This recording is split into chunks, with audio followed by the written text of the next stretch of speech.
దోస్తులందరికీ నమస్తే. మొదటిసారిగా మన ఛానల్ చూస్తున్న వారు మన వీడియోని లైక్ చేయండి, అలాగే మన ఛానల్ ను సబ్స్క్రైబ్ చేయండి. మీరు చూస్తున్న ఈ వీడియోలో ఉన్న గేదె మా 4 నెలలు దాటిన చూడి గేదె 2 రోజులుగా మేత సరిగా మేయకుండా ముక్కుతూ అరవడం జరుగుతుందని ఈ గేదె రైతు నాకు చెప్పడంతో నేను ఈ గేదె దగ్గరికి అయితే వెళ్లి పరీక్షించినప్పుడు కడుపులో దూడ చనిపోయిందని నిర్ధారించడం జరిగింది. చనిపోయిన దూడను తీయడానికి పశువును ఇలా చెట్టు కట్టేసి మేమైతే ఇలా చేయడం జరిగింది.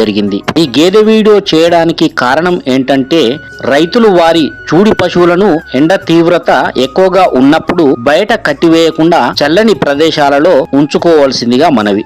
చూడి పశువులు ఈడ్చుకుపోయినట్లయితే రైతులకు చాలా నష్టం వాటిల్లే అవకాశం ఉంది. మీ చూడి పశువులలో యోని ద్వారా ఏవైనా స్రవాలు కారినప్పుడు లేదా మేత సరిగా మేయక మందగించినట్లు ఉండడం గమనించినప్పుడు దగ్గరలో ఉన్న పశు వైద్యుని పిలిపించి చూపించుకోవాల్సిందిగా రైతులకు మనవి.